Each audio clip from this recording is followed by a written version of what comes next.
యోనా చరిత్ర. యెహోవా వాక్కు అమిత్తై కుమారుడైన యోనాకు ప్రత్యక్షమై ఇలాగు సెలవిచ్చెను. నినివే పట్టణస్థుల దోషము నా దృష్టికి ఘోరమాయను గనుక నీవు లేచి నినివే మహాపట్టణమునకు పోయి దానికి దుర్గతి కలుగునని ప్రకటించమని చెప్పెను. అయితే యోనా యెహోవా సన్నిధి నుండి పారిపోయి తర్షీషునకు పోవు ఓడ చూచి దానిలో ప్రవేశించి ఓడవారితో కూడా వెళ్ళెను.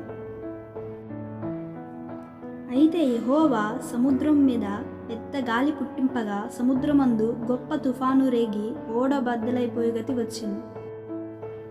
కాబట్టి నావికులు భయపడి తమ దేవతలకు ప్రార్థించి వారి సరుకులను సముద్రంలో పాడవేసిరి.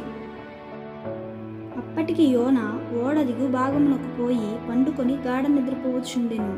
అప్పుడొకడు వెళ్ళి, నీకేమి వచ్చినది, లేచి నీ దేవునికి ప్రార్థించమని చెప్పాను. యోనా, నన్ను బట్టియే ఈ గొప్ప తుఫాను మీ మీదికి వచ్చిన్నదని నాకు తెలిసి ఉన్నది. నన్ను ఎత్తి సముద్రంలో పడవేయుడి, అప్పుడు సముద్రము మీ మీద రాకుండా నిమ్మలుంచునని అతడు వారితో చెప్పాను. కాబట్టి వారు, యెహోవాని చిత్త ప్రకారముగా నీవే దీన్ని చేసితివి, ఈ మనుషుని బట్టి మమ్ము లయము చేయకుందువు గాక, నిర్దోషిని చంపితమన్న నేరము మా మీద అమ్ముకుందువు గాక అని యెహోవాకు మనవి చేసుకొని యోనాను ఎత్తి సముద్రంలో పడవేసిరి. అప్పుడు సముద్రము నిమ్మలించెను. గొప్ప మత్స్యమొకటి యోనాను మృంగవలనని యెహోవా నియమించి ఉండగా యోనా 3 దినములు ఆ మత్స్యపు కడుపులో ఉండెను. యోనా ఆ మత్స్యపు కడుపులో 3 దినములు ఉపవాసం ఉండి తాను చేసిన తప్పుకు పశ్చాత్తాపడి యెహోవా సన్నిధిలో మొర్ర పెట్టుకొని ఉండెను. అంతలో యెహోవా మత్స్యమునకు ఆజ్ఞయ్యగా అది యోనాను నేల మీద కక్కెను. అంతటా యెహోవా 2వ మారు యోనాకు ప్రత్యక్షమై చెప్పెను.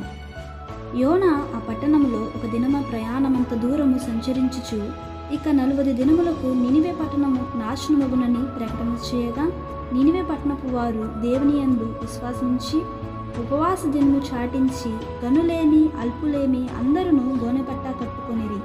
ఆ సంగతి నినివే రాజునకు వినబడినప్పుడు అతడును తన సింహాసనం మీద నుండి దిగి తన రాజవస్త్రములను తీసివేసి గోనెపట్టా కట్టుకొని బూడిదలో కూర్చుండి యెహోవాకు మొర్రపెట్టాను. ఈ నినివే వారు తమ చెడు నడతలను మానుకునగా వారు చేయుచున్న క్రియలను దేవుడు చూచి పశ్చాత్తాపుడై వారికి చేదునని తన మాట ఇచ్చిన కీడును చేయకమానెను. యోనా దీన్ని చూచి బహు చింతాక్రాంతుడాయి కోపించుకొనెను. యెహోవా సొరచెట్టు ఒకటి మొలిపించెను. మరుసటి రోజే ఆ చెట్టు వాడిపోయెను.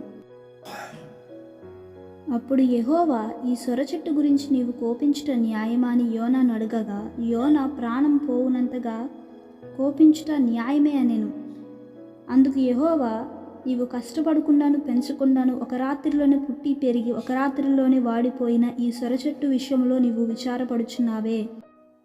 అయితే 120,000 కంటే ఎక్కువై కుడి ఎడమలు ఎరుగని జనములు బహు పశువులు గల నినివే పట్టణం విషయంలో నేను విచారపడవద్దా అని యోనాతో సెలవిచ్చెను.